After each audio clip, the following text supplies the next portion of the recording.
ভাঙচুর, অগ্নিসংযোগ, বুলডোজার কর্মসূচি চলছে। ওবায়দুল কাদেরের ভাষায় যদি বলি, আসলে এরা কারা, কোত্থেকে এলো? এরা বাংলাদেশের অধিবাসী, তো বাংলাদেশ থেকে আসছে।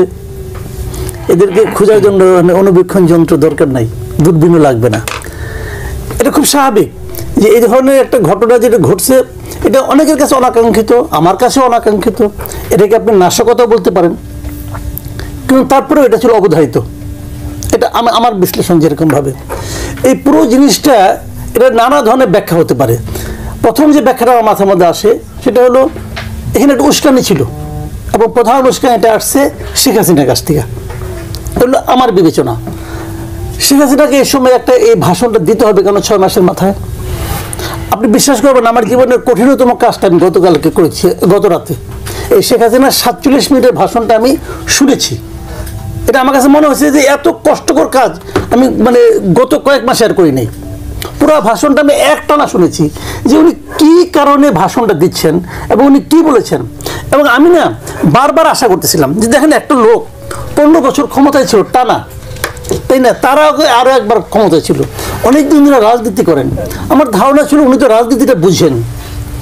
তো আমি বারবার আশা করতেছি এই উনি বলবেন যে ওনার কৃতকর্মের জন্য উনি ক্ষমা প্রার্থী, অথবা বলবেন, যদি ঘুরে পেঁচেও বলেন তাও বলবেন, যদি আমার অজান্তে কোনো ভুল হয়ে থাকে তার জন্য আমি বারবার আশা করছি।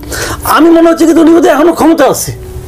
ওনার ভাবভঙ্গি, কথাবার্তা দেখে মনে হচ্ছে যে উনি এখনও ক্ষমতা আছে, একটু বেড়াতে গেছে, আসবে এখানে, আইসা নিয়ে সবাইকে নাম ধরে ধরে ধরবে এবং ফাঁসিতে ঝোলাবে।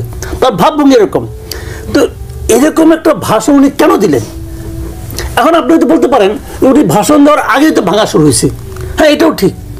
উনি ভাষণ দিয়েছেন 9টায়, ভাঙা শুরু হয়েছে 7টা দিকে চলে গেছে। আর তারও আগে বুলডোজার মিছিল হয়েছে, বুলডোজারের জন্য আহ্বান জানাইছে ফেসবুকে, আমি নিজেও দেখেছি। এটা হলো আরেকটা অভিব্যক্তি না, কিন্তু ঘোষণা কিন্তু আগে ছিল ভাষণ যে দিবেন। হ্যাঁ, ভাষণ দিবেন, ওটা তো উস্কানিটা বললাম তো, উস্কানিটা।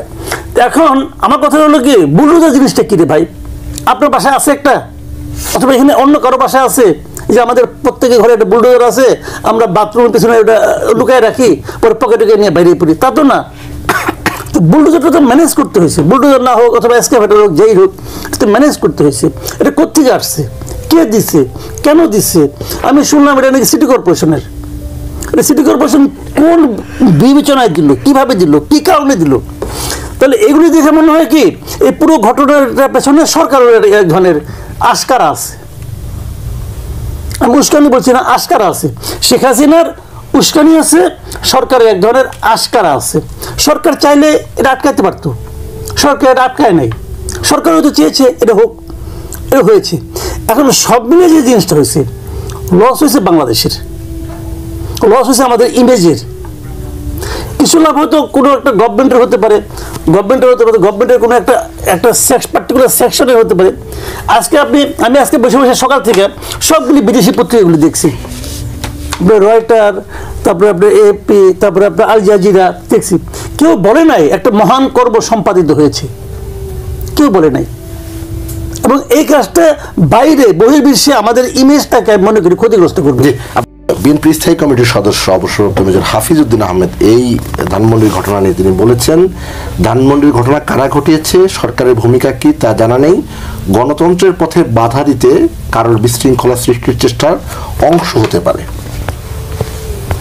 এটা না, এই যে কমেন্টটা না, আমার কাছে মনে হয় এটা খুবই একটা গা বাঁচানো কমেন্ট। আসলে কি হয়েছে না হয়েছে, আমি ধরলামও না, শুইলামও না, বললামও না, এই ধরনের এই কমেন্ট দেওয়া না দেওয়া কি কথা, এটা কোনো অর্থ বহন করে না। এটা আমার কাছে মনে হয়। আমি মনে করি বিএনপির একটা সুনির্দিষ্ট কমেন্ট আসা উচিত ছিল, কিন্তু বিএনপি সেটা দিবে না। কেন? তারা সামনে নির্বাচনের কথা ভাবতেছে, নির্বাচনের আগে তারা বিতর্কিত হতে চায় না। বিএনপি দলটাকে এমন একটা অবস্থায় দাঁড়াইছে, আমি যেটা মনে করি খুবই ভালো সিচুয়েশন তারা আছে। এবং তারা একজন ইউটিউবারকে মতো ভয় পায় যে ওই ইউটিউবার আমার ব্যাপারে কি বললো, এটা আমার জন্য বিরাট একটা ক্ষতি হয়ে যাবে। বিএনপির এখন এই অবস্থা, ভয় পাইতে পাইতে ভয় যাদের পেয়ে বসছে। এত বড় একটা দল, তারা স্পষ্ট করে বলতে পারে না বিষয়টা কি হলো, বলা উচিত, বলতে পারা উচিত। শুনেন, এই যে এতক্ষণ আলাপ হলো এই ঘটনা নিয়ে, সব ঠিক আছে, হাসিনা মন্দ, হাসিনা খারাপ মানলাম, ছাত্ররা তার আবেগের বশবর্তী হয়ে গেছে তাও মানলাম, সব ঠিক আছে। সরকার করছে এটা কি? সরকার কি করছে ভাই? সরকার কি থামানোর চেষ্টা করছে? কালকে আবার আজকে বিভিন্ন জায়গায় ভাঙতেছে। সরকার কি করতেছে? এটা তো ডিক্লেয়ার দিয়ে তারা আসছে। ডিক্লেয়ার দেওয়ার পর সরকার সেখানে কেন তাদের প্রতিরোধ করার চেষ্টা করে? সরকার বিবৃতি দিয়েছে। এই বিবৃতি কি বিবৃতি দিয়েছে? পরেন বিবৃতি দেখেন, শেখ হাসিনার সহিংস আচরণের প্রতিক্রিয়া হিসেবে ধানমন্ডি 32 নম্বরের বাড়ি ভাঙচুরের ঘটনা ঘটেছে। প্রেস উইং থেকে এটা বলা হয়েছে। তবে এটি অনাকাঙ্ক্ষিত। অনাকাঙ্ক্ষিত কোনটা? অনভিপ্রেত। তো অনাকাঙ্ক্ষিত জিনিসটা কি ভাই? অনাকাঙ্ক্ষিত অর্থটা কি? তার মানে তারা যেটাকে সমর্থন করে সে এইটাও বলতে পারতেছে না, তার অতটুকু নৈতিক জোরও নাই, সে বলতে পারছে না যে এটা ভালো হয়েছে, তারা কিন্তু বলতে পারছে না। কথাটা খেয়াল করেন, কিন্তু তারা এটা তার ওই নৈতিক জোরটা নাই, কিন্তু তারা এটা প্রতিরোধ করতে চায় না। তো এরকম মেরুদণ্ডহীন যদি একটা সরকারের ক্যারেক্টার হয় তাহলে কি হবে? দেখেন, আপনি যদি শিখাই দিলেন যে আগুন জ্বালালে হাততালি পাওয়া যায়, আপনি যাবেন আগুন জ্বালাতে ওই লিডারদের আগুন জ্বালানো শেষ হয়ে গেল, তারপরে কাকে আগুন জ্বালাবে? তারা আগুন জ্বালাতে শিখে গেছে।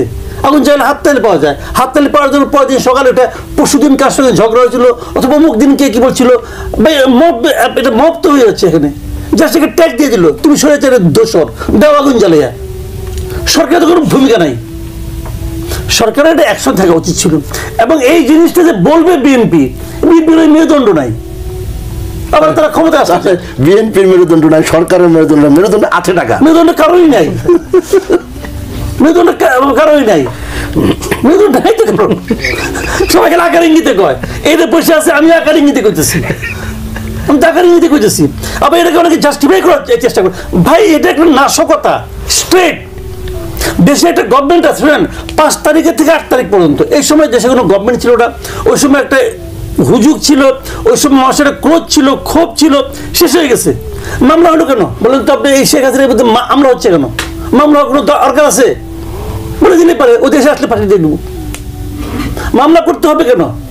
এই আদালত করতেছে, আদালতে বিচারকদের বেতন দিতে হচ্ছে, টাকা পয়সা খরচ করার কোনো দরকার আছে? কেন করে মামলাটা? কারণ তারা বহির্বিশ্বকে দেখাতে চায় যে আমরা একটা সিস্টেমের মধ্যে আছি। তো সিস্টেমটা যেখানে ব্রেক হলো, জাহেদ বলতেছে খুব ভালো, এটাকে কিভাবে ক্যাশ করা যায়, সরকার এখন কি করা উচিত, ভালো বুদ্ধিগুলো ভালো, কিন্তু সরকার তো ওই বুদ্ধিটাও নেয় নাই। আজকে যে বিবৃতি দিচ্ছে, এটা কি ওর বুদ্ধির সঙ্গে মিলে হয়তো বা শুনেছে, সে সকালে করছে, সকালে একটা আইটেম করছে, এটা নিয়ে এটা দেখছি, সে এই বুদ্ধিটাই দিচ্ছে। সরকার ওই বুদ্ধিটাও ইমপ্লিমেন্ট করতে পারে নাই, কাঁচা হাতের কাজ তো হবে না তোর ভাই। এরকম ভাবে ওই বুদ্ধিটা ইমপ্লিমেন্ট করতো, একটা ব্যাখ্যা দিত। এই ব্যাখ্যাটা তো আন্তর্জাতিক মিডিয়াতেও যাচ্ছে। এই ব্যাখ্যা বললে আবার এই ঘটনার সঙ্গে মিলাইলে এটা হাস্যকর ঘটনা হতো ভাই। বিএনপি কি কয় না কয়, কি যে কইছে মির্জা মেজর হাফিজকে আবার বলেন না ভাই, আপনি আসলে কি কইছেন ভাই? কোনো তো সেকেন্ড টাইম বলতে পারবো না, বলে তো জিজ্ঞেস করেন। এইটা কোনো পলিটিক্যাল, শুনেন, সাধারণ মানুষ কি করে, আমি একটা পাবলিক, আমি কি করি, আমি পলিটিক্যাল পার্টির দিকে তাকায় থাকি যে তারা আমাদের দেশটাকে চালাবে, কোন পার্টি কি বলে, এটা শোনার পরে আমি আমার সমর্থনটাকে